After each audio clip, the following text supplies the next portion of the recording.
For those of you who don't know me, I've been a religious educator for 20 years, with the last 6 being dedicated to a branch of liberation theology known academically as queer theology. I've developed and taught 4 semesters of a popular undergraduate course called Theologies of Gender and Identity. You can actually view a copy of my recorded lectures from the fall of 2020 pandemic semester accessible right here on this channel.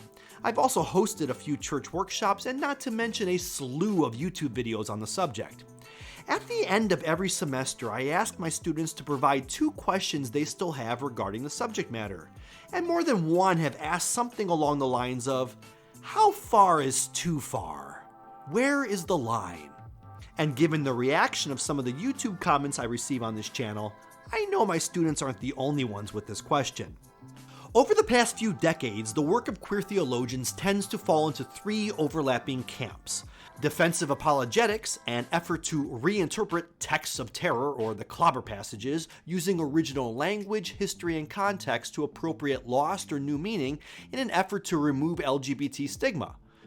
Next, cruising text, or the queer hermeneutic of suspicion, that is, uncovering LGBT-affirming imagery, language, and examples in religion and religious texts, including the Bible, that have been silenced by traditional heteronormative theology. And finally, praxis, turning theology and its institutions up on its head in order to adopt a bottoms-up approach of focusing on the human experience of divinity.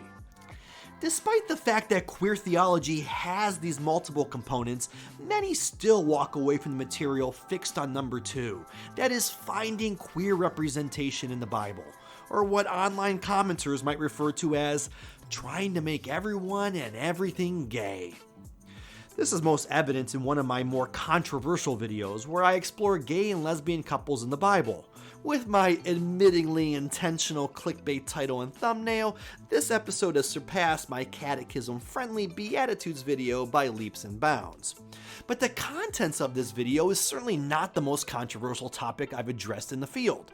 Last semester in class, we explored Robin Gorslane's comparison of God's creation of Earth to a drag queen applying makeup, as well as other enhancements, to make something beautiful out of the ordinary. And Patrick Chang's description of God as a divine top, details in which if I were to provide here would likely lead to a YouTube demonetization.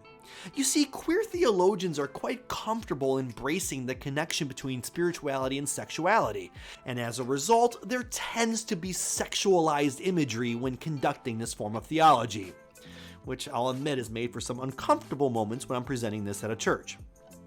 So I think that, along with the queering of God and constantly searching for LGBTQ plus representation in Scripture, is probably what leads to this constant question, how far is too far? So my answer to that is quite simple. Never far enough. The word queer is not only an umbrella term for LGBTQIA2+, but also a transgressive verb that is intended to challenge and disrupt the status quo, to turn convention and authority up on its head, and to view theology in a different light. Because queerness erases boundaries, binaries, and labels, there can be no line. Because the moment there's a line, there's a boundary, and therefore no longer queer. However, I have said it before, as an academic, I do feel that some queer theology is better than others. And how I personally judge the appropriateness of an idea is whether it is based on scripture, tradition, reason, and human experience. Good theology always follows these 4 strands. But again, that's just my way of doing queer theology. There is no standard. So how would you answer my students' questions? Where is the line? How far is too far? Please comment below, and if you'd like to see more of these types of videos, subscribe and hit that bell icon.